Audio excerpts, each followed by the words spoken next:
আমাদের সংস্কৃতি, আমাদের সংস্কার সর্বদা থাকবে আমাদের সাথে। ভারতের মহান গ্রন্থ আর কাব্যের সম্পূর্ণ সংকলন। সাবস্ক্রাইব করুন তিলক। যুদ্ধে ওঠা পড়া, লাভ ক্ষতি তো হয়েই থাকে, কিন্তু তাতে রাষ্ট্রের গতিবিধি তো রুদ্ধ হয়ে যায় না। এতে সন্দেহ নেই যে কুম্ভকর্ণ কাকার মৃত্যুতে আমাদের সবচেয়ে বড় ক্ষতি হয়েছে। আমি তো তোর সাথেই যুদ্ধ করতে এসেছিলাম অহংকারী অতিকায়। দারুকের মৃত্যু তোর আগে ওকে আমার তীরের সামনে নিয়ে এসেছে। আমি আমার পিতার নামে দিব্যি কেটে এসেছি, আর যে প্রতিজ্ঞা করে এসেছি তা কি তুই শুনিসনি লক্ষণ? শুনেছি, শ্রীগালের চিৎকার আমি অনেক শুনেছি। তোর এই প্রলাপের উত্তর দিতেই এসেছে লক্ষণ। আমাকে উত্তর দেবার প্রয়োজন নেই লক্ষণ। আজকে যখন তোর প্রাণ জমলোকে চলে যাবে, সেখানে আমার কাকা কুম্ভকর্ণের চরণে নত হয়ে ওনাকে উত্তর দিস। যখন তুই এত বড় বড় কথা বলিস, তখন তোকে দেখে আমার, কেননা আমি তোর কপালে আসন্ন মৃত্যুর ছায়া দেখতে পাচ্ছি। আমার এই বাণেই তোর মরণ লেখা আছে লক্ষণ, কেননা এই বাণ তোর মস্তক কাটবে। সেই দৃশ্যই কল্পনা কর, যখন তোর কাটা মস্তক আমার পিতার চরণে লুটোপুটি খাবে।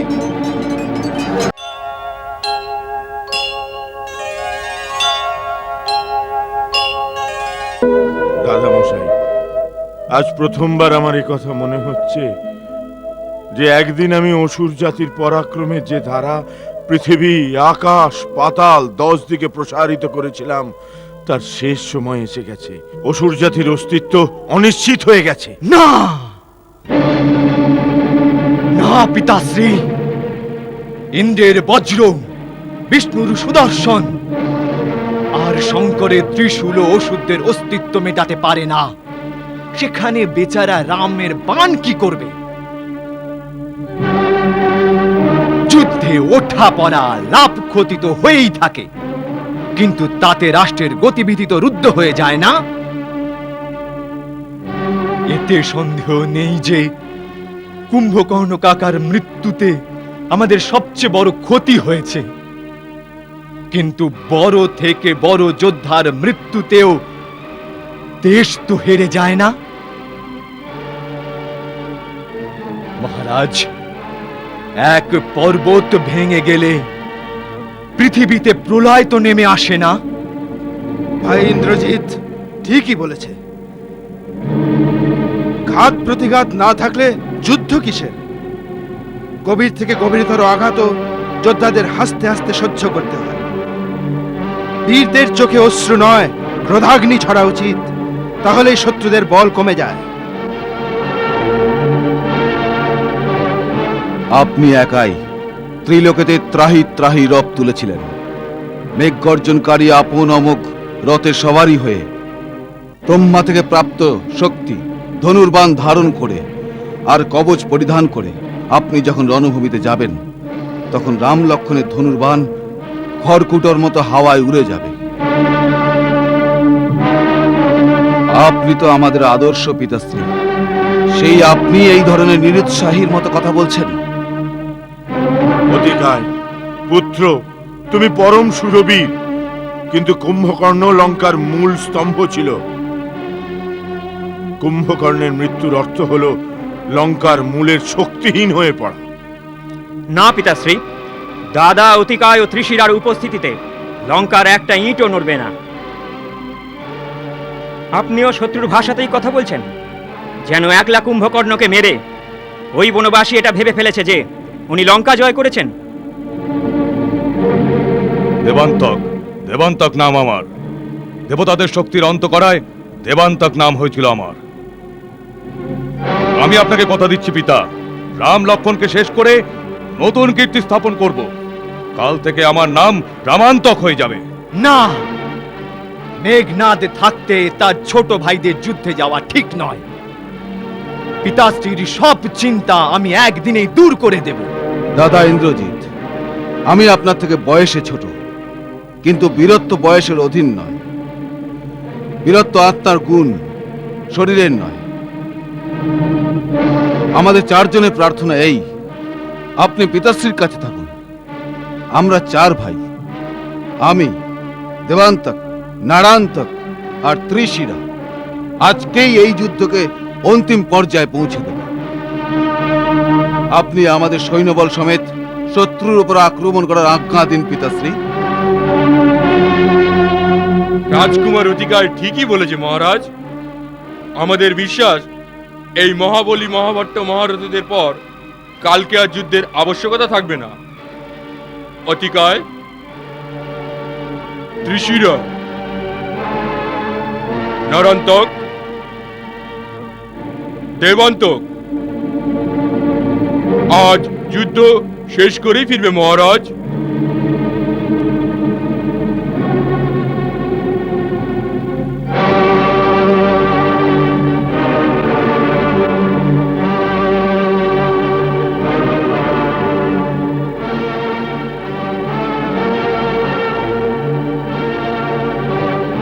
অতিকায়, ত্রিশরা, নরান্তক, দেবান্তক, আজ তোমরা আমার পরাজিত মনে নতুন উদ্যম, নতুন উৎসাহ ভরে দিয়েছ। যাও, আজ সমস্ত সংসার রাবণের এই মহাবলী পুত্রদের পরাক্রম দেখবে। যাও, আজ 10 দিকে অসুরদের জয়বার্তা ঘোষণা করে দাও। সেনাপতি অকম্পন, সেনানায়ক, মুখ্য সেনানায়ক, আপনারা সবাই রাজকুমারদের সাথে নিজ নিজ সেনা নিয়ে যান, যাতে কোনো শত্রু যোদ্ধা ওদের ওপর লুকিয়ে পেছন থেকে আক্রমণ না করে। তার ওপর বিশেষ নজর রাখুন। যাও, ওই বনবাসীদের সমাপ্ত করো। আজ লঙ্কার বিজয়ের শঙ্কানাদ করতে করতে ফিরে এসো। যাও।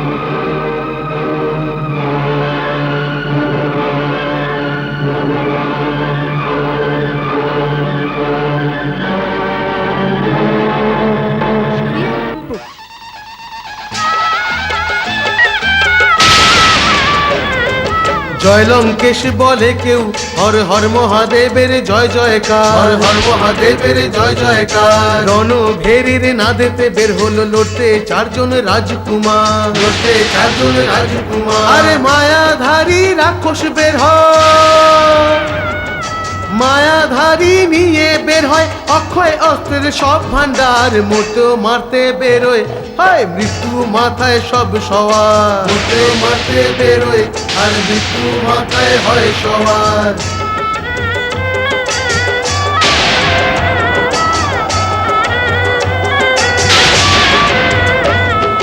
বানর ভালুক বড় লড়াকু, এদের মারে না সহ্য হয়, এদের মারে না সহ্য হয়। হাতের নখকে অস্ত্র করে খামচে ধরে কামড়ে খায়, খামচে ধরে কামড়ে খায়। দেবান্তক ত্রিশিরাও নিরন্তক,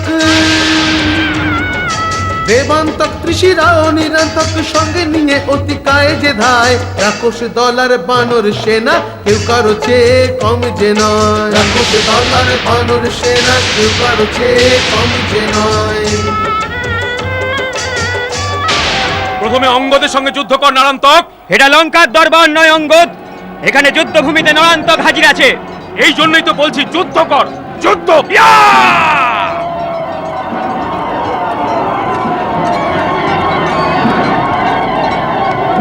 কোথায় রাম, কোথায় লক্ষণ?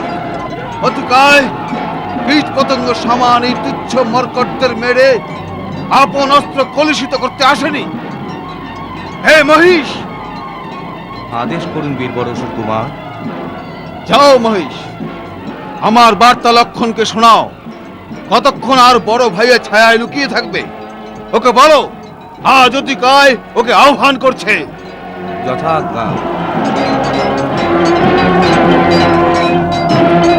আমার প্রভু শ্রীমান অতিকায় বলেছেন, হে রাম, যে শোক তুমি আমার পিতা লঙ্কেশ্বরের হৃদয়ে ওনার ছোট ভাই কুম্ভকর্ণের মস্তক কেটে দিয়েছ, আমি সেই শোকই তোমাকে দেব বলে ঠিক করে এসেছি। কাকা কুম্ভকর্ণের মস্তকের বদলে নিজের হাতে তোমার ভাই লক্ষণের মস্তক কেটে আপন পিতাশ্রীর চরণে অর্পণ করার প্রতিজ্ঞা করেছি আমি। যেমন ভাবে আমার পিতা আপন ছোট ভাইয়ের মৃত্যুর শোকে বিহ্বল হয়েছেন, সেইভাবে তুমিও তোমার ছোট ভাইয়ের মৃত্যুর শোকে বিহ্বল হবে। তবেই অতিকায়ের প্রতিশোধের জ্বালা শান্ত হবে। লক্ষণ যদি ক্ষত্রিয় মায়ের দুধ খেয়ে থাকে তাহলে যেন সামনে আসে। দাদা, আমাকে আজ্ঞা দিন। অতিকায়ের আহ্বান শোনার পর এক মুহূর্ত দেরি করা কাপুরুষতা হবে। যাও দূত, তোমার প্রভুকে গিয়ে বলে দাও, অতিকায়ের শিরায় শিরায় উষ্ণ শোণিত প্রবাহ ঠান্ডা করতে লক্ষণ অবশ্যই আসবে।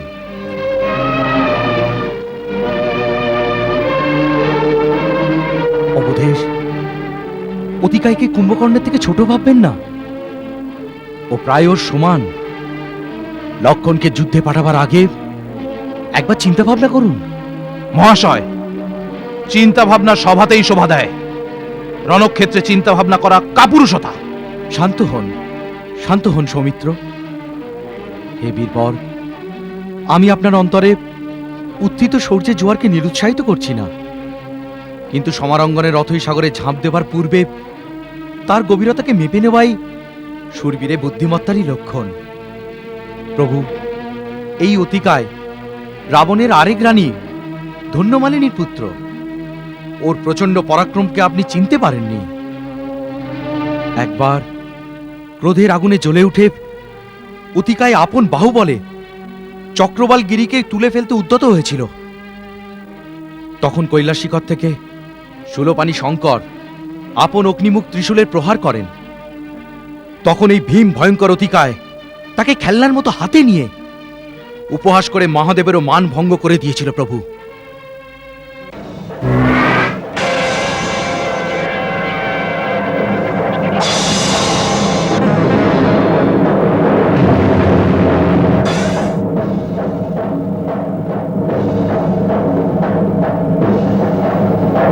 তারপরও শিবের থেকে ধনুর্বিদ্যার সমস্ত পদ্ধতি শিখে নিয়েছে। দেবতারও দুর্লভ অস্ত্রশস্ত্র প্রাপ্ত করেছে ও।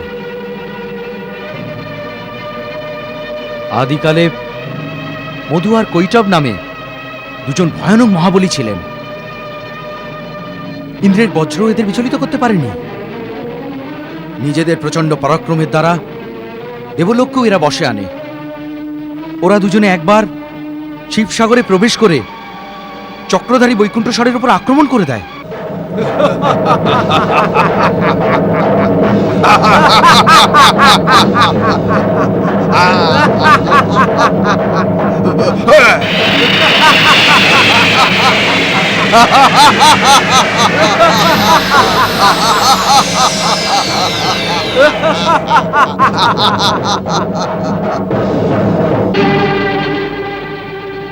বিষ্ণু সুদর্শন চক্র চালান, কিন্তু সুদর্শন তাদের লেশমাত্র ক্ষতি করতে পারেনি।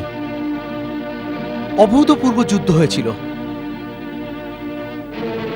কথায় আছে যে অত্যাধিক শক্তিশালী বুদ্ধিহীন হয়। ওই মূর্খরা এই কথা ভাবে যে এখন বিষ্ণু যুদ্ধের সমাপ্ত কামনা করবে, তাই ওনাকেই বর চাইতে বলেন। প্রার্থনা করো, আমরা তোমার উপর অতীব প্রসন্ন বিষ্ণু, আমাদের থেকে বর চাও।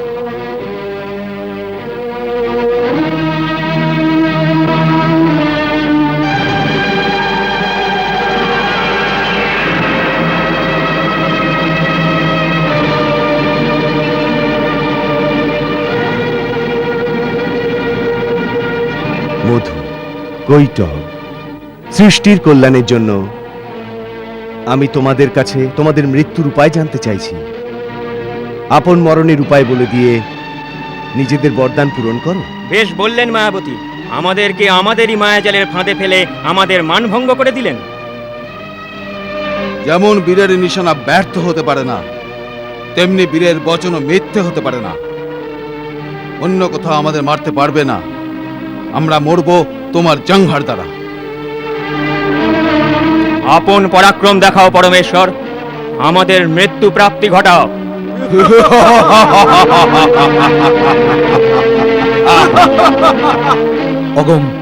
অগোচর বৈকুণ্ঠেশ্বর বিষ্ণু এইরকম লীলা রচনা করেন। নিজের জঙ্ঘা উপর নিচে সমস্ত লোকে ব্যক্ত করে বাড়িয়ে দেন। মধু কৈটব সেই জঙ্ঘায় আটকে পড়ে। তারপর জগন্নিয়ন্ত্রক জগন্নাথ আপন কঠোর গদা দিয়ে মধু আর কৈটব দুজনকে হত্যা করে দেন। মধুর মেদ বিশাল ভূমির সর্বত্র ছড়িয়ে পড়ে। এই জন্য এই পৃথিবী মেদিনী নামে ভূষিত হয়। হে পুরুষোত্তম, এই পরম পরাক্রমী মধু এই যুগে আমার জ্যেষ্ঠ ভ্রাতা কুম্ভকর্ণ ছিলেন, তথা অতি বলশালী ব্রহ্মার থেকে প্রাপ্ত অভেদ্য কবচ আর দেবদুর্লভ অস্ত্রপ্রাপ্ত কৈটব এই অতিকায়, যে কুমার লক্ষণকে রণভূমিতে আহ্বান করছে। প্রভু, ওনার পরাক্রমের বর্ণনা শুনে ওনার দ্বারা ভীত হয়ে ওনার আহ্বানকে স্বীকার করব না? সুমিত্রা নন্দনের শৌর্য আর সাহসের প্রতি শঙ্কিত হবেন না বন্ধু বিভীষণ। আপনি লক্ষণের বাস্তবিক রূপ আর ওনার শক্তির কথা কিছুই জানেন না। যদি ব্রহ্মা, বিষ্ণু, সুরেশ, মহেশ, অখিল ব্রহ্মাণ্ডের সমস্ত শক্তি একত্রিত হয়ে যুদ্ধের জন্য ওকে আহ্বান করে, তাহলেও ধনুর্ধারী একাই তাদের সম্মুখীন হবে। ক্ষমা করুন প্রভু, আমি লক্ষণকে ভয়ভীত করার জন্য এই বৃত্তান্ত শোনাইনি। কেবল ওই আততায়ী অতিকায়ের বলাবলের অনুমান করে ওনার সম্মুখীন হবার উদ্দেশ্যে ওনার শক্তির পরিচয় আপনাকে দিয়েছি। তবে এই প্রার্থনা অবশ্যই করব, বীর কুমারকে কিন্তু একা পাঠাবেন না। না বিভীষণ, উনি লক্ষণকে একাই যুদ্ধে ডেকেছেন। কিন্তু কিন্তু অতিকায় নিজের সাথে আপন মহাবলী ভাই ত্রিশিরা, নরান্তক, দেবান্তক, সেনাপতি অকম্পন আর মহাপাশের মতো মহারথী মহাভট্টদের সঙ্গে এনেছেন। ও সমস্ত ভূমণ্ডলের রাক্ষস শক্তিদের সঞ্চয় করে নিয়ে আসুক না কেন, দাদা আমাকে আশীর্বাদ করে রণভূমিতে যাবার আদেশ দিন।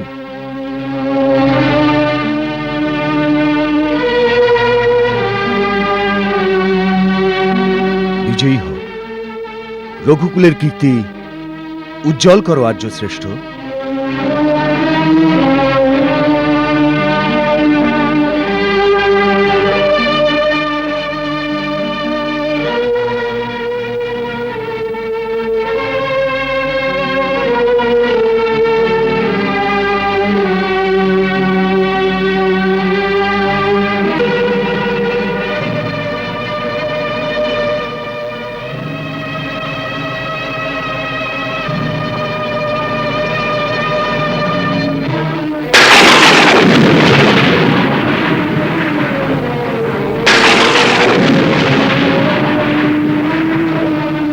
কোথায় অতিকায়? ওর আহ্বান স্বীকার করে লক্ষণ রণভূমিতে এসে গেছে।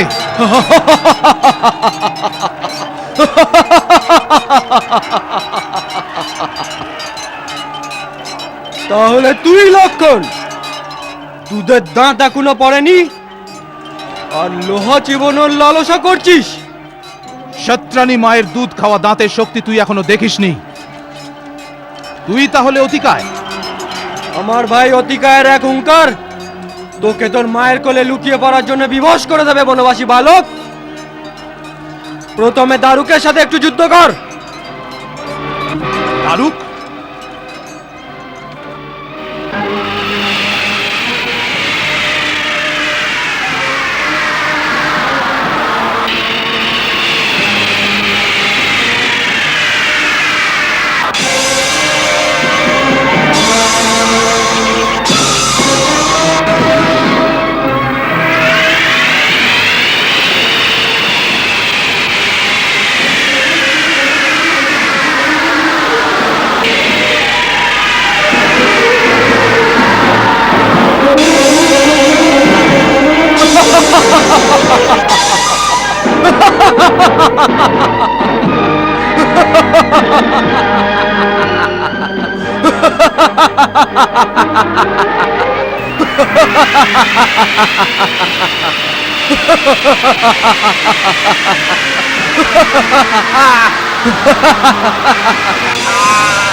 না লক্ষণ, সামনে আয়। আমি তো তোর সাথেই যুদ্ধ করতে এসেছিলাম অহংকারী অতিকায়। দারুকের মৃত্যু তোর আগে ওকে আমার তীরের সামনে নিয়ে এসেছে। আমি আমার পিতার নামে দিব্যি কেটে এসেছি, আর যে প্রতিজ্ঞা করে এসেছি তাকে তুই শুনিসনি লক্ষণ? শুনেছি, শ্রীগালের চিৎকার আমি অনেক শুনেছি। তোর এই প্রলাপের উত্তর দিতেই এসেছে লক্ষণ। আমাকে উত্তর দেবার প্রয়োজন নেই লক্ষণ। আজকে যখন তোর প্রাণ জমলোকে চলে যাবে, সেখানে আমার কাকা কুম্ভকর্ণের চরণে নত হয়ে ওনাকে উত্তর দিস। যখন তুই এত বড় বড় কথা বলিস, তখন তোকে দেখে আমার, কেননা আমি তোর কপালে আসন্ন মৃত্যুর ছায়া দেখতে পাচ্ছি। আমার এই বাণেই তোর মরণ লেখা আছে লক্ষণ, কেননা এই বাণ তোর মস্তক কাটবে। সেই দৃশ্যই কল্পনা কর, যখন তোর কাটা মস্তক আমার পিতার চরণে লুটোপুটি খাবে। আমার ভাইয়ের জন্য আমার পিতাশ্রীর হৃদয়ের হাহাকার, তোর ভাই রামের হৃদয়ের রক্তপিণ্ড একইভাবে করুণান্বিত হয়ে ফুটে ফুটে বেরোবে। আমার দাদার অনুজের জন্য শোক হবে নাকি তোর পিতা পুত্র শোকে বিহ্বল হবেন, তার নির্ণয় আমার এই তীর করবে।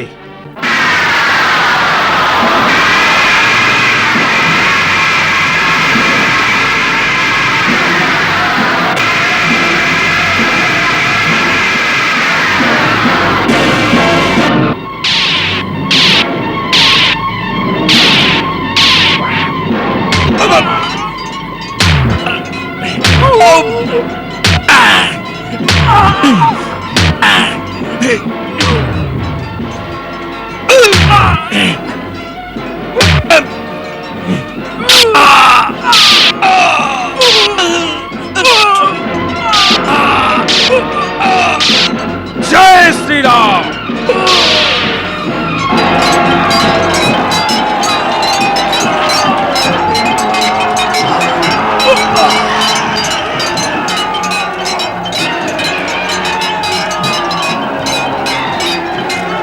জয় শ্রীরাম। প্রভু, যুবরাজ অঙ্গদ রাবণ পুত্র নরান্তককে বধ করেছেন।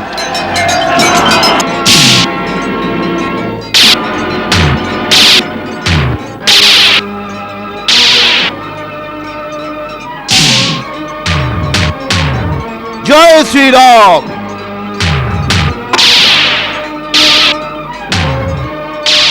তিনজন চারজন মিলে একজনকে মারছ, এটাই তোমাদের রণনীতি? বানর হয়ে বীরদের রণনীতি শেখাতে এসেছিস?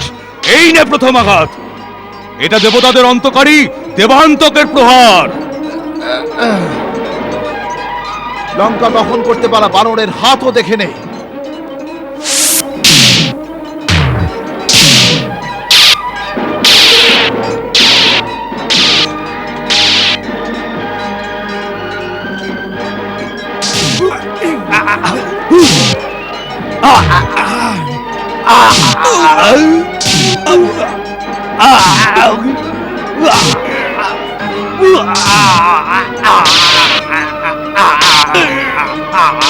জয় শ্রীরাম।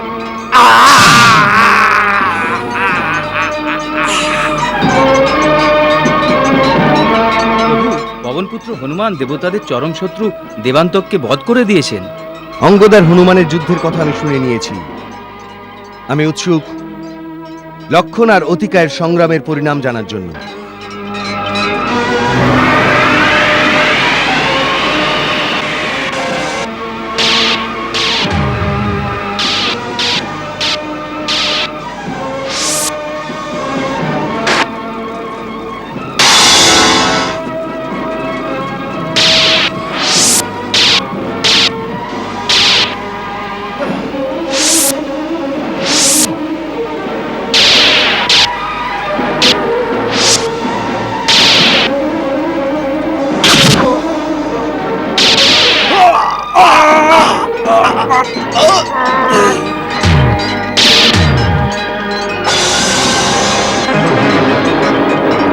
জয় শ্রীরাম। প্রভু, মহাবীর বজরংবলী রাবণের শক্তিশালী পুত্র ত্রিশরাকে ওনারই ক্ষুরোধার তলোয়ার দিয়ে জমালয় পৌঁছে দিয়েছেন।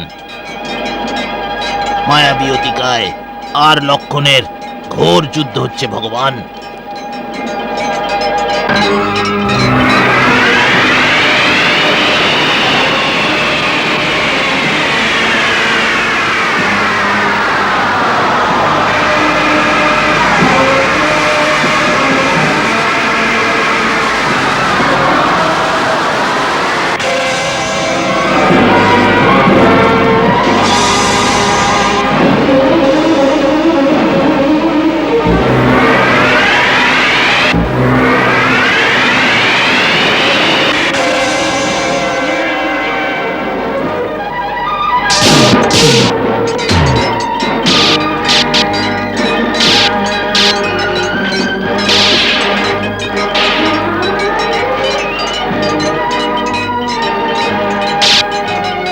কম্পন, শুনেছি দণ্ডক বন থেকে তুই প্রাণ বাঁচিয়ে পালিয়ে এসেছিলি। সেই সময় শ্রীরাম প্রভু দয়ালু ছিলেন, কিন্তু আজ আজ তুই সুগ্রীবের হাত থেকে বাঁচবি না। হর হর মহাদেব।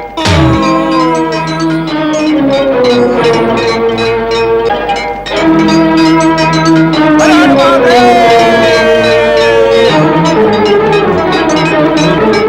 মহারাজ সুগ্রীব লঙ্কার সেনাপতি অকম্পনকে গদার এক প্রহারে রণভূমিতে চিরদিনের জন্য শুইয়ে দিয়েছেন।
প্রভু, যুবরাজ অঙ্গদ নিকুম্ভকে বধ করে দিয়েছেন।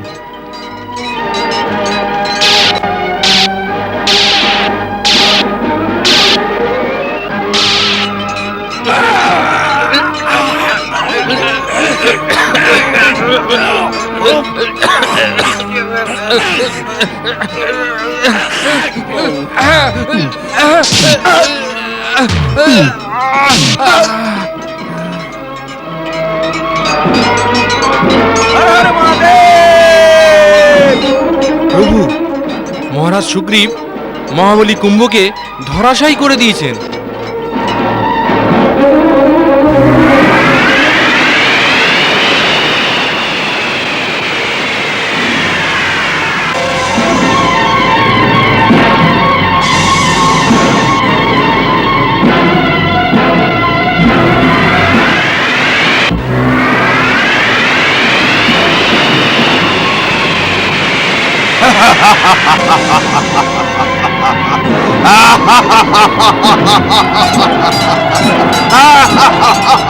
রাজকুমার লক্ষণ, শত্রু রথের ওপরে, আপনি মাটিতে আছেন। এটা সমান সমানে যুদ্ধ নয়, আপনি আমার কাঁধে বসে যুদ্ধ করুন। না হনুমানজি, লক্ষণের জন্য এই সমস্ত পৃথিবী একটা রথের সমান। আপনি চিন্তা করবেন না।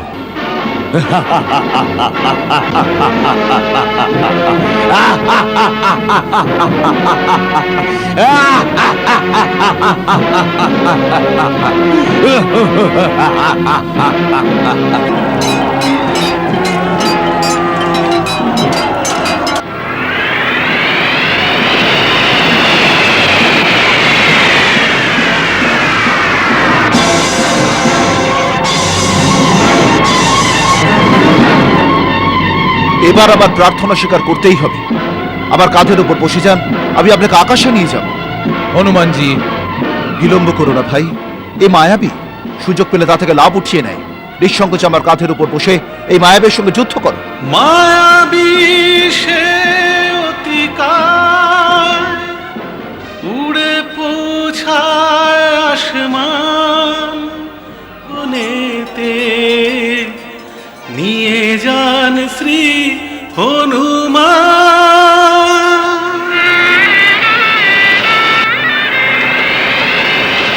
লক্ষণের তীরকে রোধ করে তীরে না হয় প্রভাব প্রহারের যে, না হয় প্রভাব প্রহারের যে।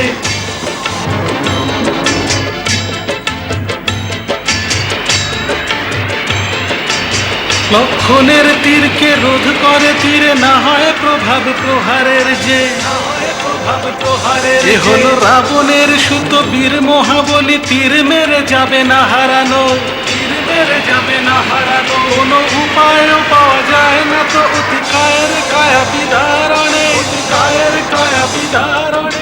হে বায়ুদেব, আপনি গিয়ে লক্ষণকে অতিকায় বধের উপায় বলে দিন। তখন ইন্দ্র বায়ুদেবকে পাঠায় পুত্র হনুমান, প্রণাম পিতাশ্রী, দীর্ঘজীবী হও। সৌমিত্র, ব্রহ্মার থেকে প্রাপ্ত দিব্য কবচ অতিকায়কে রক্ষা করছে। তোমার শক্তিবান দিয়ে এই কবচকে ভেদ করা যাবে না। অতএব তুমি এই সময় স্বয়ং ব্রহ্মাস্ত্রের প্রয়োগ করো। কেবল ব্রহ্মাস্ত্র দ্বারাই মহাবলী অতিকায় বধ হতে পারে।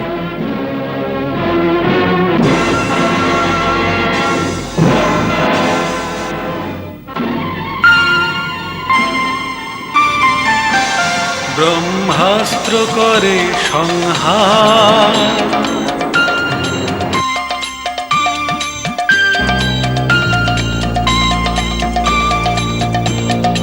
লক্ষণ ছোড়েন বাণ,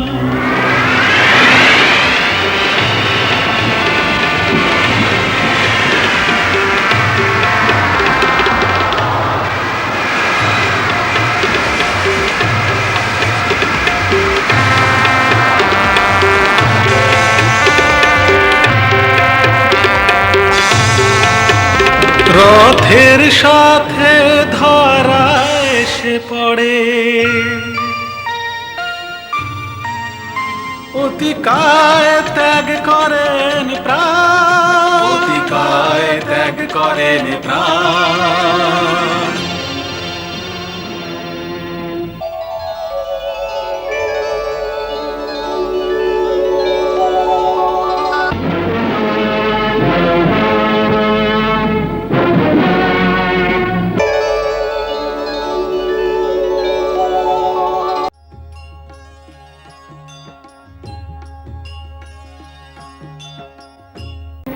যাকে তোমার কামনা এতটাই আকুল করে তুলেছে যে সে নিজে তোমার দ্বারে ভিক্ষা চাইতে এসেছে। সীতা, আজ তোমার সৌভাগ্যের উদয় হয়েছে। কাল থেকে আমার রাজমহলে 5000 পাটরানী দাসী হয়ে তোমার সেবা করবে। ধূর্ত, তুমি ভাবলে কি করে? তুমি নিজের বৈভবের ব্যাখ্যা করবে আর সীতা তোমার সঙ্গে চলে যাবে? তোমার এত সাহস! শিয়াল হয়ে সিংহের সামনে এসেছো। তোমার শেষ সময় এসে গেছে। শুধু তোরই নয়, তোর বংশেরও সর্বনাশ হয়ে যাবে।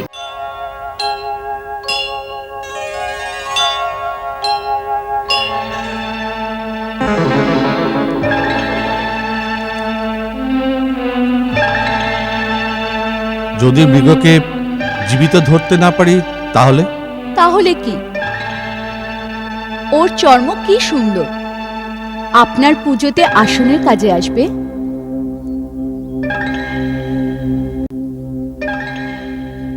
দাদা,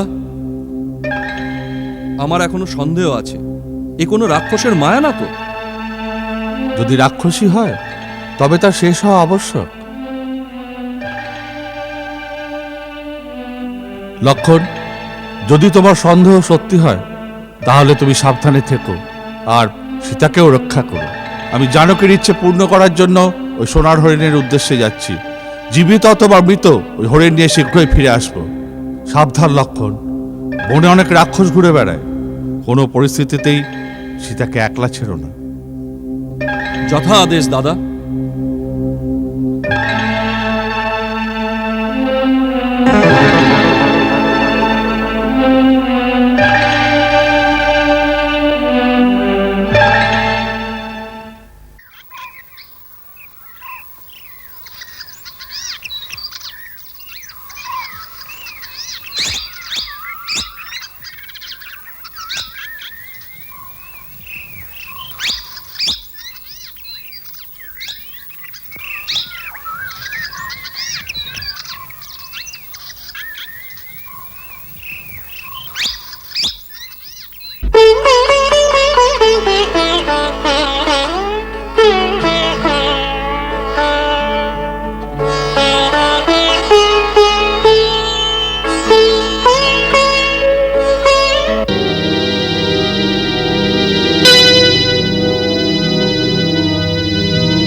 আছো? বাঁচাও! বাঁচাও! বাঁচাও!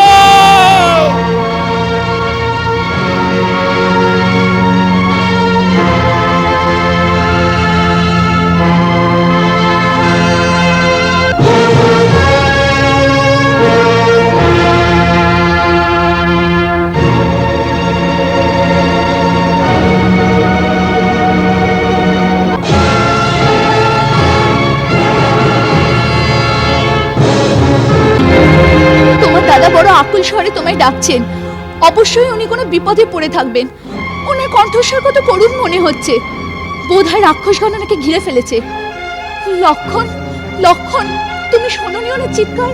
শুনেছি বৌদি। তাহলে এখনো দাঁড়িয়ে কেন? যাও লক্ষণ, যাও, গিয়ে ওনাকে বাঁচাও। লক্ষণ, কি হলো? তুমি যাচ্ছ না কেন? কারণ আমি জানি দাদা কোনো সংকটে পড়তেই পারে না। বৌদি, আপনার স্বামীকে দেব, অসুর, নাগ, দানব কেউ পরাস্ত করতে পারে না। এ কণ্ঠস্বর দাদার হতেই পারে না। এ কোনো ছল হবে। আপনি অধীর হবেন না বৌদি, ধৈর্য রাখুন। যার স্বামী সংকটে আছে আর সাহায্যের জন্য চিৎকার করছে, তাকে তুমি ধৈর্য রাখতে বলছো? লক্ষণ, তুমি কি রাক্ষসের ভয় নিজের প্রাণ বাঁচাবার জন্য যাচ্ছ না? আমি তোমাকে এত ভীরু কখনো ভাবিনি। বৌদি, নিজের দাদার সামনে ধনুক তুলে নিজের সাহসের মিথ্যে প্রশংসা করো, আর আজ যখন সত্যি সাহস দেখাবার সুযোগ এসেছে, তখন ভীরু ইঁদুরের মতো নিজের গর্ত থেকে বেরোতে চাইছো না? বৌদি, বৌদি, তুমি জানো না তুমি কি বলছো। তুমি এমন কথা বলো না। আমি ভালো করে জানি তোমাকে। যে ভাই তোমাকে সন্তানের মতো পালন করেছেন, আর যখন উনি সংকটে পড়েছেন, তখন তুমি এসে বৌদির আঁচলে করছো। এই সময় তোমার কি এটাই কর্তব্য? আমার একটাই কর্তব্য, নিজের বড় ভাই শ্রী রামের আজ্ঞার পালন করা। আর উনি বলে গেছেন আপনার রক্ষার জন্য যেন আমি এখানেই থাকি। সেই জন্য আপনাকে আর কোনো পরিস্থিতি আমি একলা ছাড়তে পারবো না।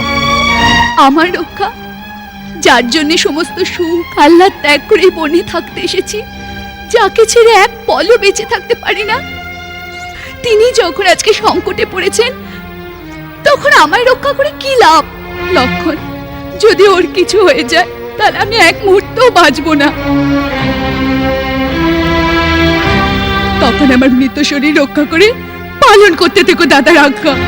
ওঠান, একটু বোঝার চেষ্টা করুন। দাদা কোনো সংকটে পড়তেই পারেন না। ত্রিলোকে এমন কোনো বীর নেই যে ওনাকে পরাস্ত করে।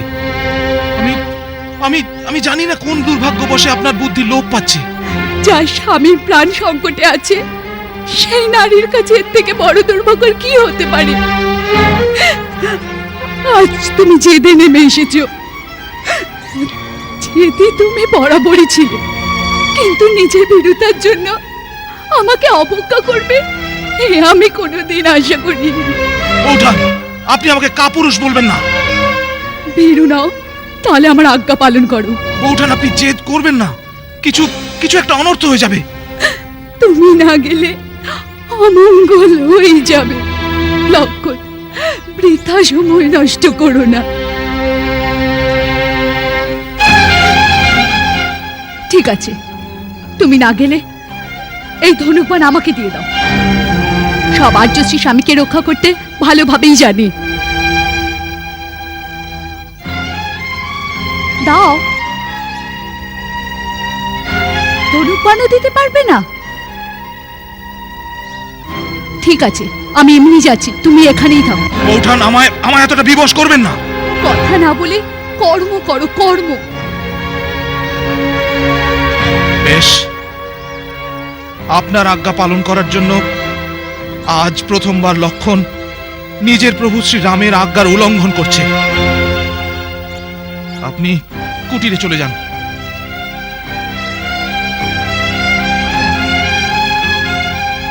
মাতা, আপনি ভেতরে চলে যান।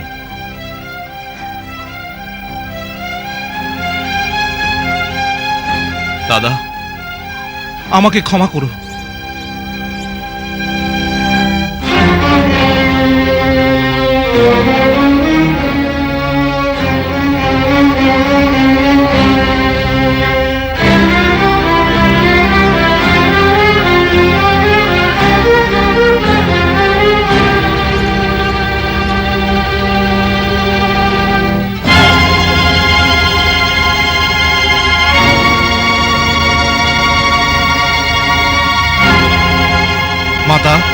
গুরুর দেওয়া মন্ত্রশক্তি থেকে আমি এক অদৃশ্য প্রাচীর নির্মাণ করেছি।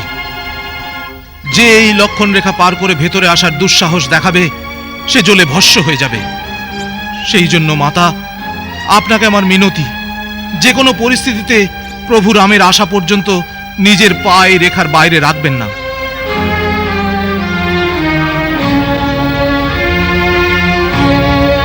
হে বনের দেবতা, সমস্ত প্রাণী, আমি মাতা সীতাকে আপনাদের সুরক্ষায় ছেড়ে যাচ্ছি, ওনাকে রক্ষা করবেন।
ভিক্ষাং দেহি।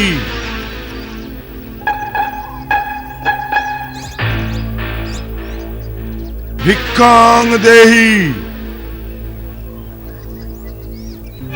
ভিক্ষাং দেহি। ভিক্ষাং দেহি। প্রণাম মহর্ষি। কল্যাণ হোক দেবী। আমি অনেক দূর থেকে এসেছি আর আমি ক্ষুধার্ত। তোমার কুঠির দেখে এই আশায় এসেছি যদি কিছু খাবার পাওয়া যায়। অবশ্যই মহর্ষি, আপনি এখানেই থাকুন, আমি আপনার জন্য যথাসম্ভব ভোজন আনছি। দেবী, আমি যাত্রা করে ক্লান্ত, আমার বিশ্রামের প্রয়োজন। ক্ষমা করুন, এই সময় আমার স্বামী কুটিরে নেই, সেই জন্য আপনাকে স্বাগত জানাতে পারছি না। কিন্তু দয়া করে আপনি অপেক্ষা করুন, আমি এখনই ভোজন নিয়ে আসছি।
মাতা, আপনার কাছে আমার মিনতি, কোনো পরিস্থিতিতেই আপনার পায়ে রেখার বাইরে রাখবেন না।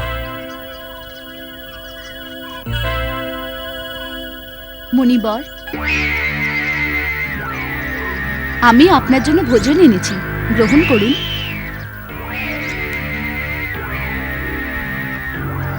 নিয়ে এসো দেবী। কৃপা করে আপনাকেই এখানে আসতে হবে। এখন তো আমি আসন গ্রহণ করেছি, দীর্ঘ যাত্রায় খুবই ক্লান্ত, বারবার উঠতে পারছি না। যা কিছু দেবার আছে এখানে নিয়ে এসো। প্রভু, আমার এই রেখার বাইরে যাওয়া নিষেধ, আপনাকেই কষ্ট করতে হবে। দেবী, তুমি যে আর্যকন্যা তা তো মনে হয় না।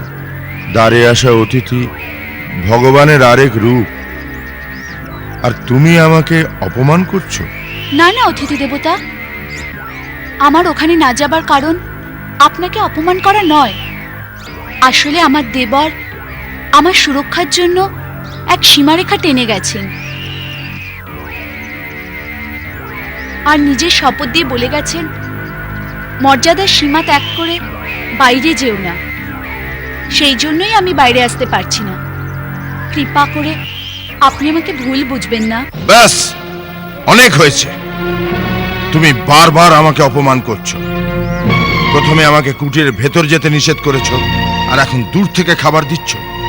মনে হয় আমি পশুপক্ষী। এমন ব্যবহার নিজ জাতির মানুষের সঙ্গে করা হয়। কোন ঋষি মহর্ষি দ্বারে এসে গেলে অনেক আদর যত্নে স্বয়ং তার কাছে গিয়ে চরণ ছুঁয়ে ভিক্ষা দেওয়া হয়। ঠিক আছে, আমি তোমার দ্বার থেকে না খেয়েই চলে যাব, কিন্তু এই দুর্ব্যবহারের জন্য তোমাকে শাপ দিয়ে যাব। না না মুনিরাজ, আমাকে ক্ষমা করুন। আমাকে নিজের কন্যার মতো ভেবে আমার সমস্যা আর বিবশতাকে বোঝার চেষ্টা করুন। আমি সব বুঝি, সবকিছু জানি। আমি ত্রিকালদর্শী, মূর্খ নারী। আমি সব দেখতে পাচ্ছি।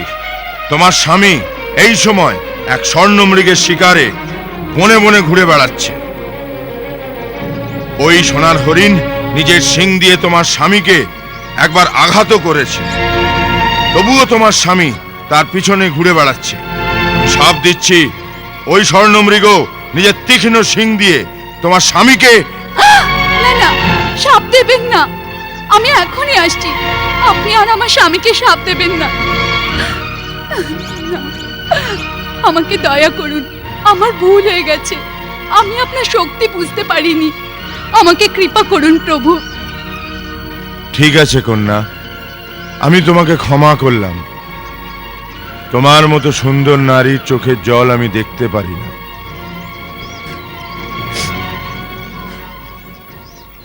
আমি মিথিলার রাজা মহারাজ জনকের পুত্রী জানকী। মিথিলার রাজকুমারী? আর এই অবস্থায় এ কেমন দুর্ভাগ্য! যে কাঞ্চন কন্যাকে দেখে দেবতারাও লোভী হয়ে যায়, তাকে তুমি ঘাস খড়ের কুটিরে নষ্ট করছো। এমন নারী রত্নের তো কোনো ত্রিলোকের রাজা স্ত্রী হওয়া উচিত ছিল। আমার জন্য তো আমার স্বামীই ত্রিলোকের রাজা। ওর থেকে বড় আর কেউ হতে পারে কি? অবশ্যই হতে পারে। আমি তোমাকে বলছি, সীতা, যার নামে দেবতা, নাগ, কিন্নর, অসুর, রাক্ষস অর্থাৎ সংসারের সমস্ত প্রাণী ভয় কেঁপে ওঠে। সূর্য, চন্দ্র আদি নবগ্রহ যার ইচ্ছাতে চলমান, যে সংসারের সমস্ত চরাচরের প্রাণীর স্বামী, যাকে দেখে যক্ষের পাও ভয় স্তব্ধ হয়ে যায়, বায়ুও যার সামনে নিঃশ্বাস নিতে পারে না। তুমি তো সেই লঙ্কার অধিপতি রাবণের স্ত্রী হওয়ার যোগ্য। ছি, এমন কুৎসিত কথা বলতে আপনার লজ্জা করে না? আপনি মহাত্মার রূপে এক দুরাত্মা। কে আপনি? তোমার দাস, সেই লঙ্কেশ্বর, রাবণ।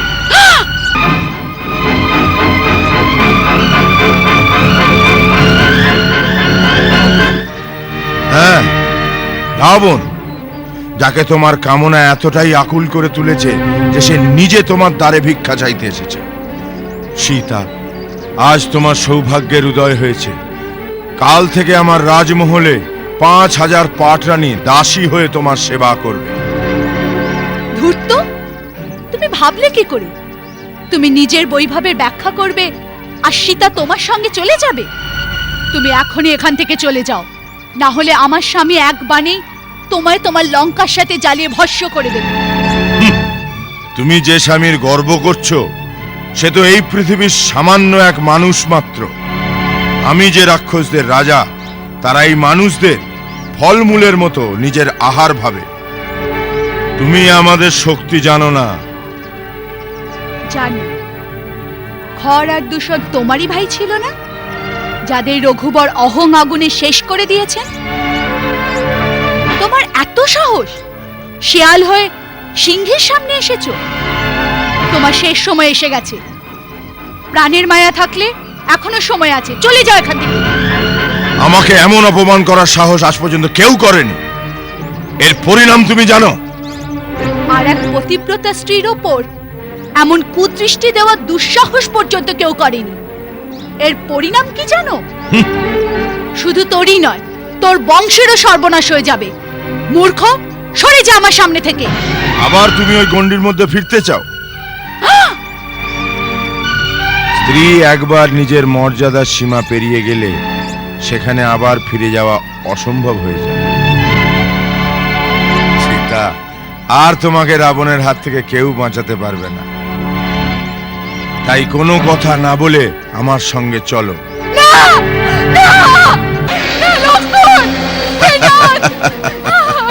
কোথায় তোমরা? ভাই লক্ষণ! চেঁচাও, আরো চেঁচাও। ওরা এখন তোমার থেকে অনেক দূরে, তোমার চিৎকার ওদের কানে পৌঁছবে না। চলো চলো চলো সীতা।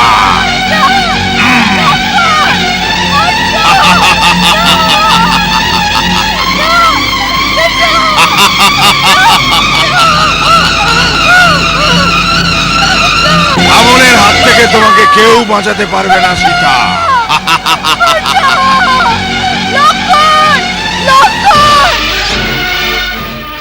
দাদা,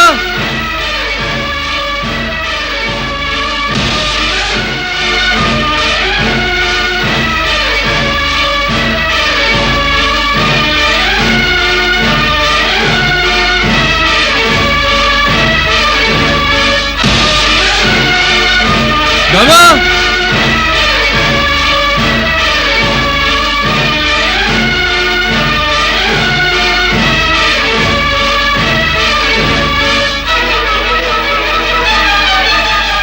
লক্ষণ, দাদা, লক্ষণ, দাদা আপনি? লক্ষণ, তুমি এখানে কেন এলে সীতাকে একা ফেলে? তোমার কি আমার আজ্ঞার কথা মনে নেই?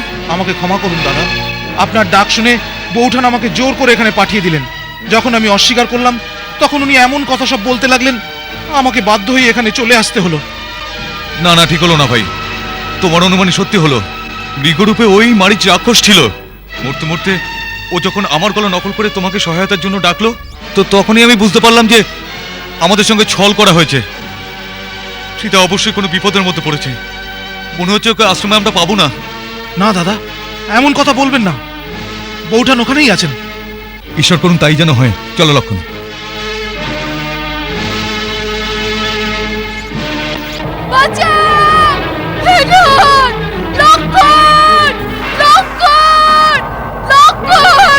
সীতা, সীতা, আমার কন্যা, আমি আসছি।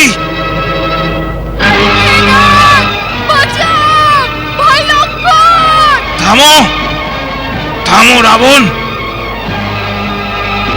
সীতা, আমি আসছি। সীতা, মহাপ্রাণ জটায়ু, এই পাপী রাবণের হাত থেকে আমি রক্ষা করুন। যদি আপনি না পারেন তাহলে কি আর্যপুত্র রঘুবীর আর ভাই লক্ষণকে আমার খবর দিন। যান, তাড়াতাড়ি যান, আমার সহায়তা করুন। তুমি চিন্তা করো না কন্যা, আমি বেঁচে থাকতে এ তোমাকে নিয়ে যেতে পারবে না। রাবণ, তুমি তো বিরাট বীর আর পরাক্রমী জানতাম, এক নিঃসহায় নারীকে এরকম চোরের মতো নিয়ে যাওয়া অনুচিত কর্ম তোমায় শোভা দেয় না। তুমি বিদেয় কুমারীকে ছেড়ে দাও। ও ধর্মপ্রাণ আর পতিব্রতা স্ত্রী, ওকে বলপূর্বক অপহরণ করলে তুমি নিশ্চিতই বিনাশপ্রাপ্ত হবে। বৃদ্ধ জটায়ু, রাবণকে শিক্ষা দিতে এসেছো, যাও গাছের ডালে বসে আরাম করো। আমায় বাধা দিয়ে আমায় ক্রোধান্বিত করে তুলো না। পাপী, আমি বুড়ো অবশ্যই, কিন্তু এখনো তোমার মতো অহংকারীর অহংকার ভঙ্গ করতে পারি। সীতা আমার পুত্রবধূর সমান, আমি নিজের প্রাণ দিয়েও তাকে রক্ষা করব। আজ তোমার মৃত্যু আমার হাতে।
পাখির ডানা কেটে তুমি নিজেকে বীর ভাবছো?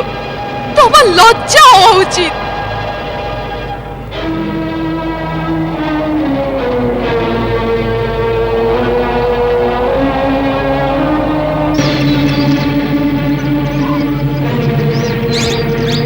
সীতা,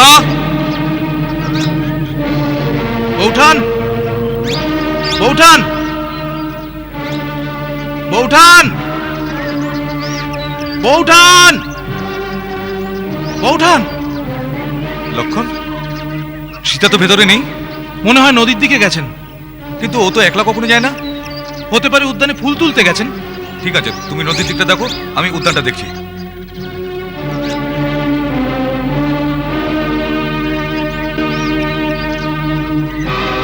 সীতা, বৌঠান, সীতা, বৌঠান, সীতা,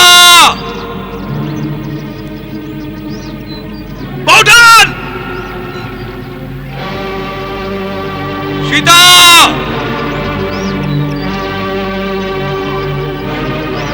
বৌঠান।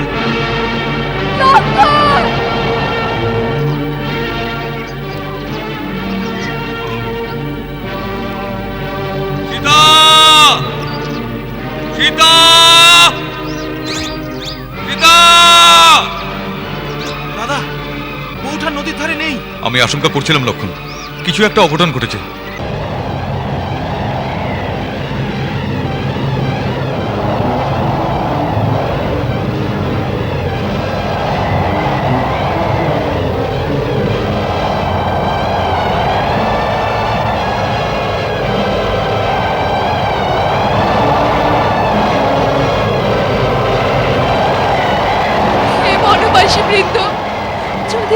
স্বামী আমায় খুঁজতে আসে তাহলে এই ভূষণ দেখিয়ে দিও আর বলে দিও রাবণ আমাকে উঠিয়ে নিয়ে গেছে।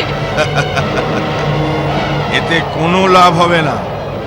রাবণ তোমাকে যেখানে নিয়ে যাচ্ছে তার ঠিকানা ওকে কে বলবে? নির্লজ্জ, নিজের গুণ আর বীরত্ব নিয়ে অনেক বড় বড় কথা বলছিলে। এটাই কি একজন বীর পুরুষের লক্ষণ? যখন স্বামী ঘরে থাকে না তখন তার স্ত্রীকে চোরের মতো চুরি করে নিয়ে যাওয়া, একাকী স্ত্রীর ওপর আক্রমণ করাই কি তোমার বীরত্ব? আমার স্বামী তোমার মতো কাপুরুষ আর ভীরু নয়। তুমি আমাকে আকাশ পাতাল যেখানেই লুকিয়ে রাখো, তিনি আমার সাহায্যে অবশ্যই আসবেন। আমরা রাক্ষসরা ছাড়া আজ পর্যন্ত কেউ জানে না লঙ্কা কোথায়। ওখানে পৌঁছানোর আগেই তোমার স্বামী দিকভ্রষ্ট হয়ে প্রাণ ত্যাগ করবে। যে প্রকারে একটা সাপের চোখ অন্ধকারেও দেখা যায়, সেই প্রকারে পাপের পাপ লোকালেও লোকানো যায় না।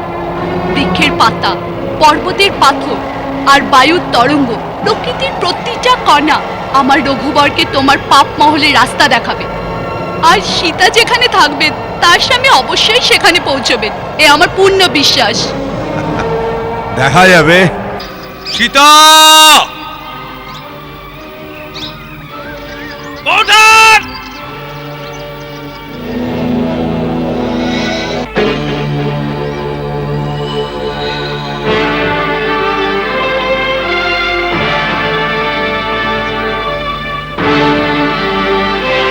শুনলাম তুমি নাকি মরতে চাও,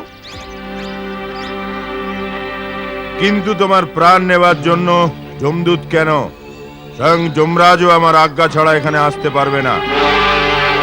তুমি তখনই মরবে যখন লঙ্কেশ্বর চাইবে। সুন্দরী, তুমি এখনো রাবণের শক্তির পরিচয় পাওনি।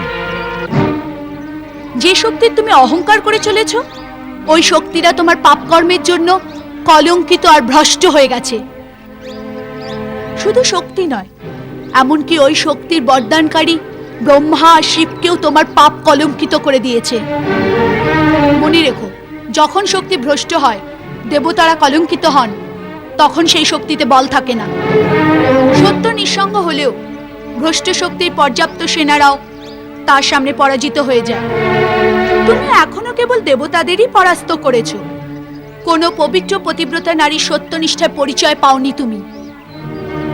অহংকারী মূর্খ, তুমি ছলনা করে একবার ওই নোংরা হাতে আমার অঙ্গ স্পর্শ করেছো। ওইটুকু দোষই তোমার বিনাশের পক্ষে যথেষ্ট। আমার শূর, বীর আর ধার্মিক পতির বিশল্য বাণ অবশ্যই তোমাকে সমূলে নাশ করবে।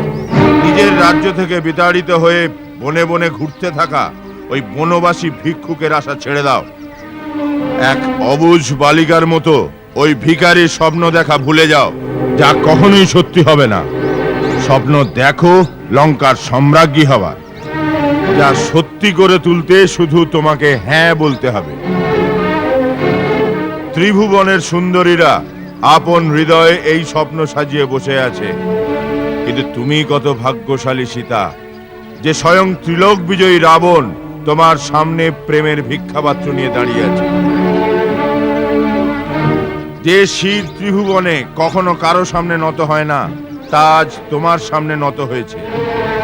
শুধু তুমি হ্যাঁ বলা মাত্রই এই অপার বৈভব, অসংখ্য রাক্ষস সেনা, লঙ্কার দেবদুর্লভ সম্পত্তি আর স্বয়ং লঙ্কেশ্বর রাবণের হৃদয়ের রানী হয়ে যাবে। বৈভব, শক্তি, সম্পত্তির মোহে যে স্ত্রী নিজের পতিকে ভুলে যায়, তার চেয়ে অধম আর কেউ হতে পারে না। আমার কাছে উনি, আমার বনবাসী বীর স্বামী, ত্রিলোকের সম্পদের চেয়ে অনেক বেশি মূল্যবান। ওই মহান পুরুষ সিংহের সামনে তোমাকে এক কাপুরুষ তুচ্ছ শৃগাল বলে মনে হয়, যে ধূর্ত চোরের মতো এক অসহায় অবলাকে ছল করে নিয়ে আসে। ধিক্কার তোমাকে, তোমার ঐশ্বর্যকে আর বৈভবকে, তোমার জন্মদাত্রী মাকে, তোমার পূর্বপুরুষদের আর তোমার বংশকে। একবার নয়, সহস্রবার। এত অহংকার তোমার পতিব্রতা হিসেবে আমি এই অহংকার আজ এখনই চূর্ণ করে দেব।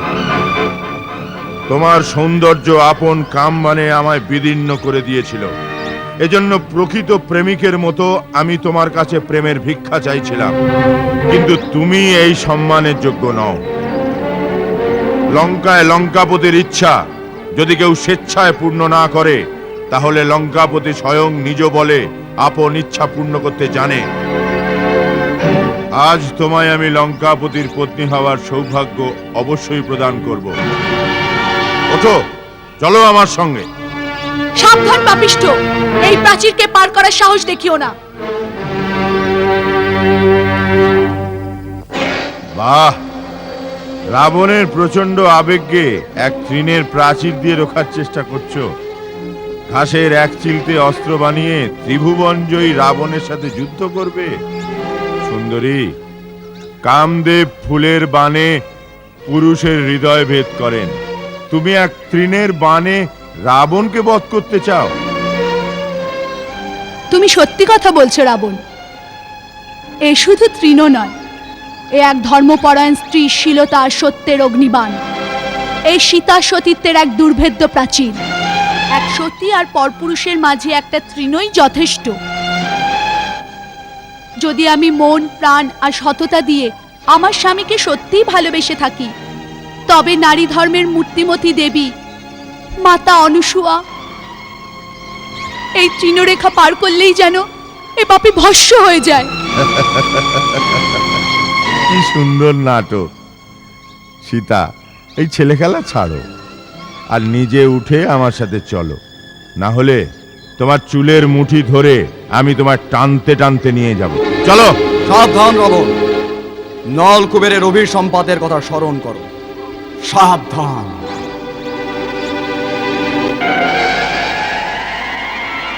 তুমি আমার ধর্মপত্নীকে বলাৎকার করেছিলে।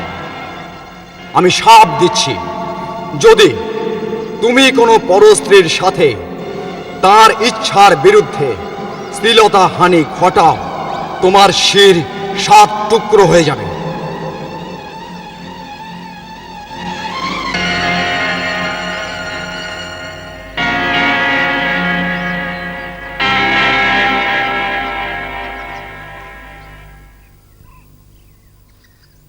সীতা, আমি তোমাকে এতটাই ভালোবাসি যে আমি তোমার ওপর জোর করতে পারবো না।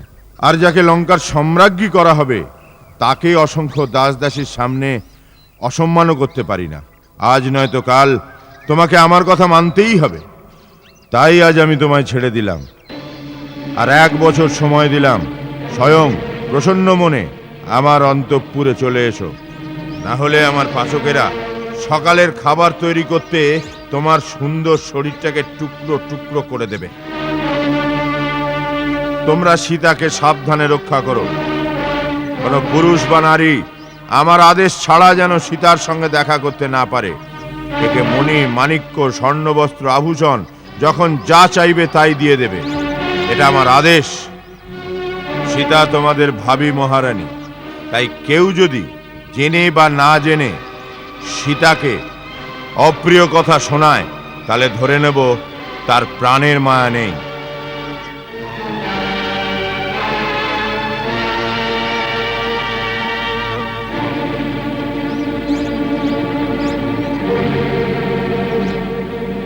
তোমরা ওর অহংকার ভাঙার চেষ্টা করো, ভয় দেখিয়ে বা মিষ্টি কথায়। সাম দাম দণ্ড ভেদ যে কোনো উপায় একে বশে আনার চেষ্টা করো। যে আমাকে ওর আত্মসমর্পণের সুসংবাদ এনে দিতে পারবে তাকে আমি উপযুক্ত পুরস্কার দেব। যথা আজ্ঞা মহারাজ। সূর্য ডোবে চন্দ্র ওঠে, মিলে যায় 2 প্রান্ত, পৌঁছায় শ্রী হনুমান যার, লক্ষ্য সিদ্ধিতে অভ্রান্ত।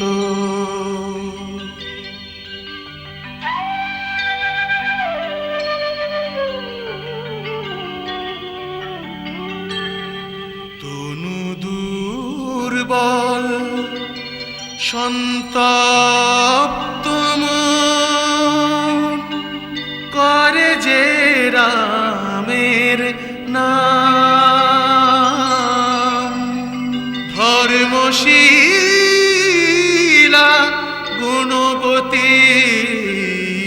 সীতা আপনার পরিচয় নিজে।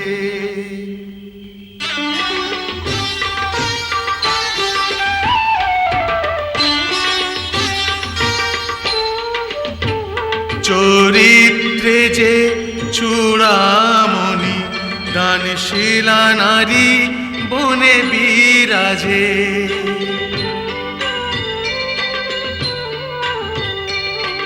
নয়ন স্থির অবিরাম অপলক মগ্ন রয় শুধু রামেতে।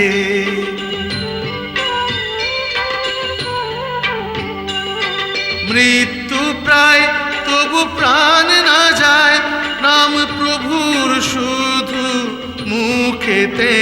হনুমান দেখে সীতা সতী যিনি বিদগ্ধ এই বিশ্বতে। ত্রিজটা আমার মশালটাও জ্বালিয়ে দে। সবার মশাল জ্বলে গেছে? হ্যাঁ জ্বলে গেছে।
হে সর্বাঙ্গ সুন্দরী, আমাকে দেখে তুমি ভয় পাও কেন? আমি তোমাকে ভালোবাসি। এই অনুপম সৌন্দর্য ব্রহ্মা কেবল তোমাকেই দান করেছে। তোমার পরে এই রূপ তিনি কোনো দ্বিতীয় স্ত্রীলোককে দেননি। এমন রূপ সৌন্দর্যের অধিকারিণী হয়ে এমন ভাবে মাটিতে শোয়া, সর্বদা চিন্তা করতে থাকা, মলিন বস্ত্র পরা, কবে থেকে উপবাস করতে থাকা, এসব তোমাকে শোভা পায় না। তোমার জন্য তো আমার মহলে দিব্য অলংকার, হিরে, মতি, মানিক, রেশমি বস্ত্র, সংসারের সব থেকে ভালো খাদ্য, বহুমূল্য আসবাব, অর্থাৎ সংসারের সর্বসুখ এক হয়ে তোমার সেবার জন্য পড়ে আছে। তুমি সেখানে গেলে রানী মন্দোদরী আর আমার সহস্র রানী দাসী হয়ে তোমার সেবা করবে।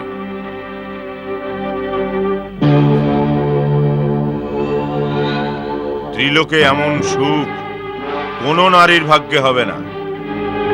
সত্যি কথা, শ্রী রাঘবের ধর্মপত্নী হওয়ার পরম সুখ যা আমার ভাগ্যে লেখা আছে তা ত্রিলোকে হয়তো কোনো স্ত্রীর ভাগ্যে লেখা নেই। রাঘবের ধর্মপত্নী হবার সুখ ওই বনবাসী ভিক্ষুকের কাছে আর কি আছে? এবারও স্বপ্ন দেখা ছেড়ে দাও মূর্খ নারী। প্রথমত সে জানতেও পারবে না যে তুমি কোথায় আছো, আর যদি বা জানতেও পারে তো লঙ্কাতে কোনো মানুষ প্রবেশ করতে পারবে না। আর এটাও তো ভরসা নেই যে সে জীবিত আছে না পাথরে মাথা কুটে কুটে মারা গেছে। তাকে ভুলে যাও।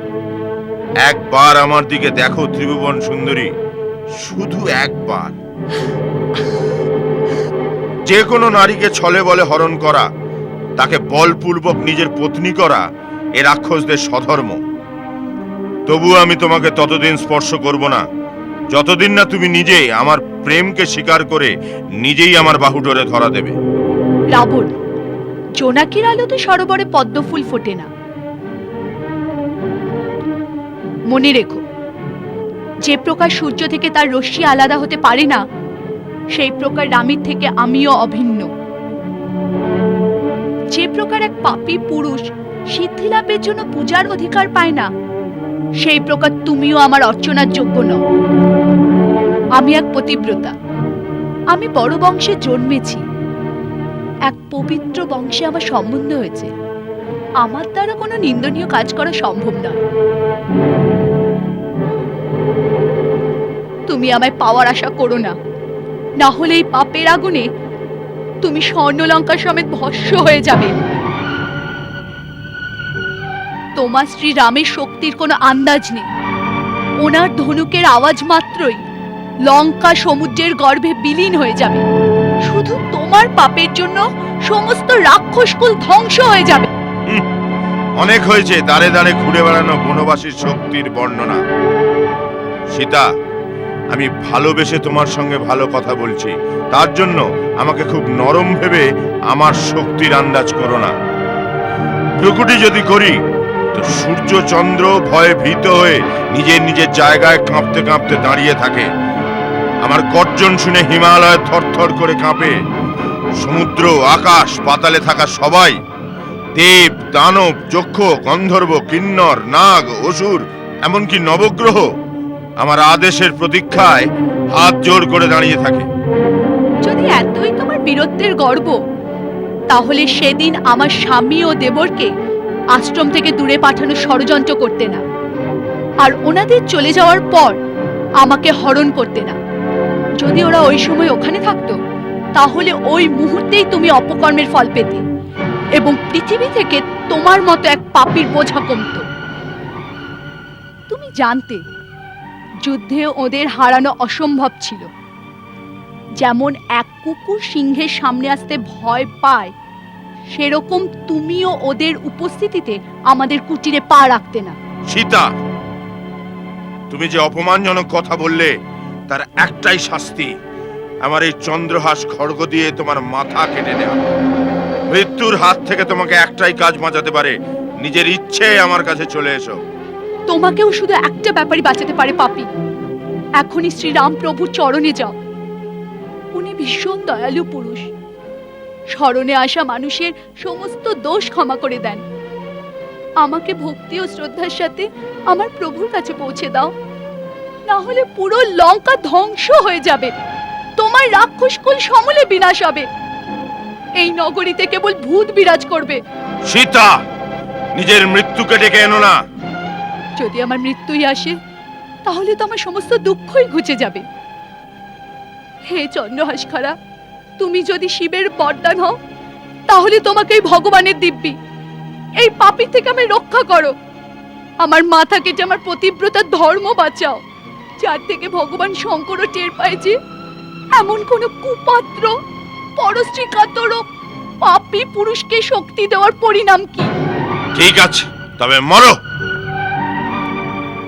নাথ, আপনার মতো মহান যোদ্ধা, ত্রিলোকের প্রভু আর এক শক্তিমান রাজার এক নিঃসহায় অবলা স্ত্রীর ওপর অস্ত্রচালনা শোভা পায় না। আপনি তো সমস্ত বেদের পণ্ডিত আর পরম জ্ঞানী। আপনি তো জানেন নীতিতেও স্ত্রীলোকের হত্যা পরম অধর্ম। যদি ইনি আবেগের বশে এসে আপনাকে কিছু অকথা কুকথা বলে থাকেন, আপনি কে ক্ষমা করে দিন, কারণ তাতেই আপনার গৌরব। আর এখন এই সময় ইনি আপনার অতিথি, সেই রীতিতেই আপনি ওকে এত কঠোর দণ্ড দিতে পারেন না। ঠিক কথা বলেছ। আমি তোমাকে 2 মাস সময় দিচ্ছি। মনে রেখো, এই 2 মাসের ভেতর তুমি আমাকে তোমার স্বামী বলে স্বীকার না করলে আমার রাক্ষসরা তোমার শরীর টুকরো টুকরো করে দেবে। তোমরা সবাই মিলে এমন একটা উপায় বের করো যাতে সীতা শীঘ্র আমার বশে এসে যায়। প্রতিকূল বা অনুকূল, সাম দাম দণ্ড ভেদ সব নীতি প্রয়োগ করে সীতাকে পথে নিয়ে এসো, না হলে তোমাদের সবার জীবন শেষ করে দেব।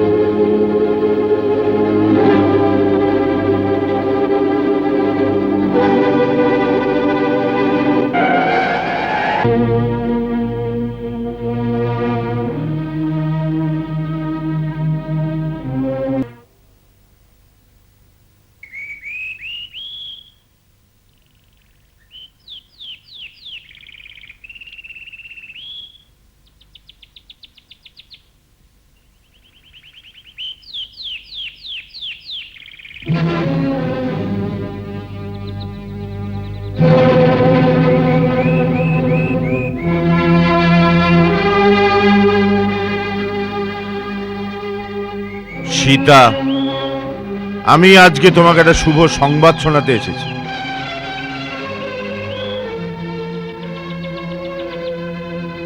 সংবাদ শুনবে না? সুন্দরী, শুভ সংবাদ এই যে তোমার বন্ধন ছিঁড়ে গেছে। আজ থেকে তুমি মুক্ত।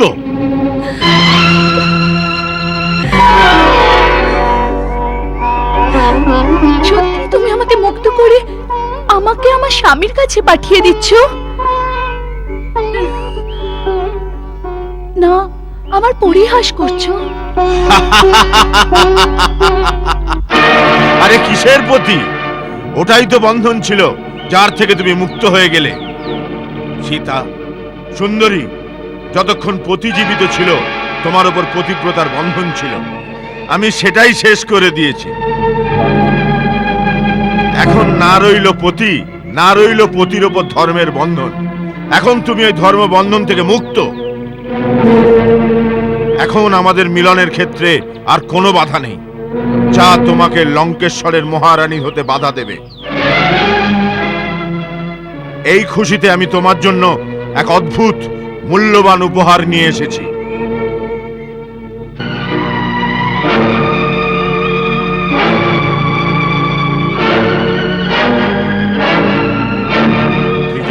আজ্ঞে মহারাজ। এই উপহার রাজরানীর সম্মুখে রাখো।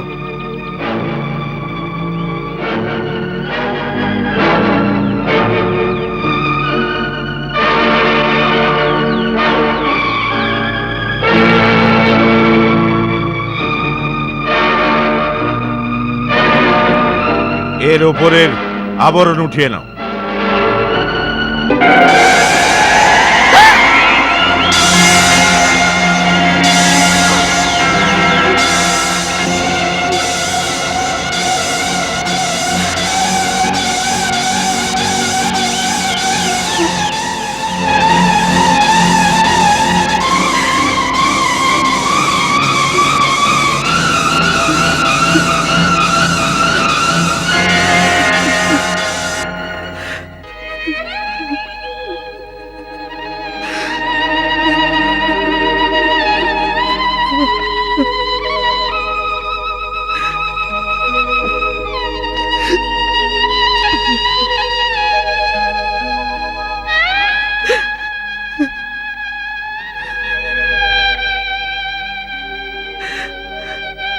স্বামী, আমার অবশ্যই কোনো ভুল হয়েছে, তাই আপনি সংসার ছেড়ে গেলেন, অথচ আমাকে সাথে নিয়ে গেলেন না।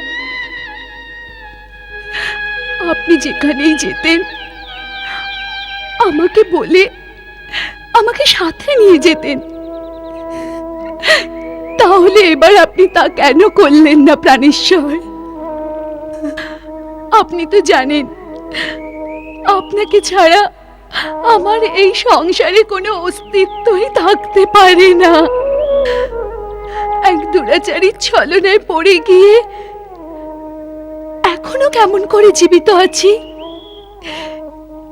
এই দোষের জন্যই কি আপনি আমায় পরিত্যাগ করে দিলেন?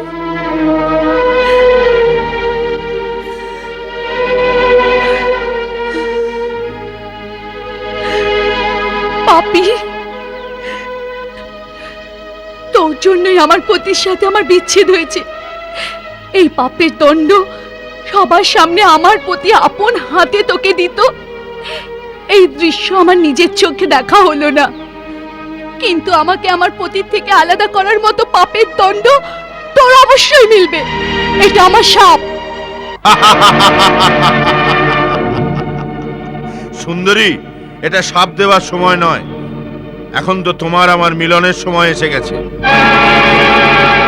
যতক্ষণ তোমার পতি জীবিত ছিল ততক্ষণ তোমার ধর্মকথা শুনে গেছি, কিন্তু এখন এই সময় নষ্ট করা মূর্খামি হবে। এখান থেকে আর যেতে পারবে না, আর যে তোমাকে বাঁচাতে এসেছিল সে মারা গেছে। এখন বাকি জীবন যোগিনীর মতো বৃক্ষের তলায় কাটানো কতটা বুদ্ধিমানের কাজ। সীতা, এরকম সুযোগ আর আসবে না যে সর্বলোকের বিজেতা তোমার চরণে স্থান পাওয়ার জন্য ভিক্ষা চাইছে। এখন আমাদের মধ্যে আর কোনো বাধা নেই। যে যাবার সে চলে গেছে, যে জীবিত আছে তার হাত ধরো, না হলে এই জীবন ব্যর্থ হয়ে যাবে। এই জীবন ব্যর্থ হয়ে যাবে এটা তোমাকে কে বলল? এর পরেও আমি জীবিত থাকব। রাবণ, পতি পত্নীর সম্পর্ক এক জন্মের হয় না। আমি তো এক্ষুনি মর্তের দেবতাদের ডেকে নিজের এই শরীর ওনাদের সঁপে দেব। যে প্রকার এই শরীর শ্রীরাম নয়, সেই প্রকার এই শরীর সীতাও নয়। রাম আর সীতার মধ্যে যে নিজেদের সম্পর্ক রয়েছে, তাই শরীর থেকে বড়, অনাদি আর পরম দৃঢ় আত্মা। শরীর তো মিলনের একমাত্র সাধন, যা প্রত্যেক জন্ম প্রত্যেক লোকেতে আলাদা আলাদা হয়। সেই জন্য মূর্খ, তোর এই আশা ব্যর্থ। রাম আর সীতা কখনো আলাদা হয়নি, আর কখনোই আলাদা হবে না। এই শরীর থাকুক বা না থাকুক। আমার তো কেবল এটাই আশ্চর্য লাগছে যে যখন শ্রীরাম এই শরীরকে ছেড়ে চলে গেলেন, তখন আমার আত্মার সেটা মনে হলো না কেন? প্রভু,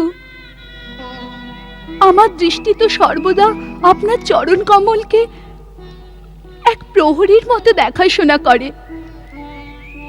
তাহলে এই প্রহরীর এরকম ভুল কি করে হলো?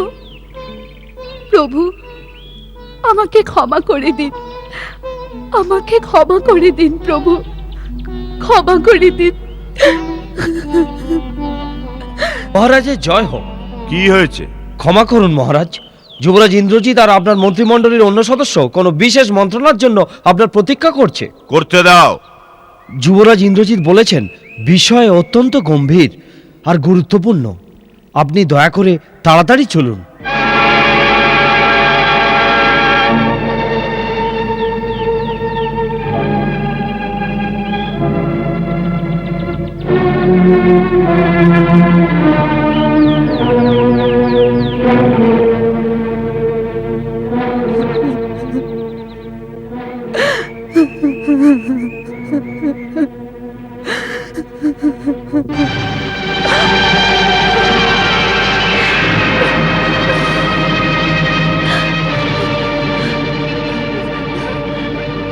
এটা কি পাতা?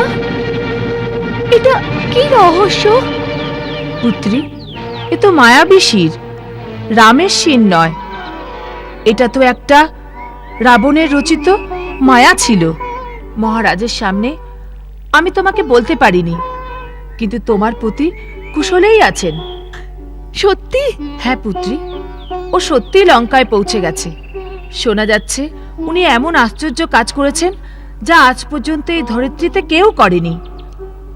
উনি বিশাল সাগরের ওপর 100 যোজনের সেতু রচনা করে ফেলেছেন, আর আপন বিশাল সেনা সমেত সমুদ্র পেরিয়ে লঙ্কার এই বিরাট সীমানায় এসে পৌঁছেছেন। লঙ্কার সীমানায় পৌঁছেছে? নাথ, আপনার শ্রীচরণ এই ধরিত্রীতে পড়েছে, আর আমি এখনো আপনার চরণ স্পর্শ করিনি। স্বামী, এই ধরিত্রী মাতার মাধ্যমে আমি আপনার চরণ স্পর্শ করছি। আপনি আমার নমস্কার স্বীকার করুন প্রাণনাথ।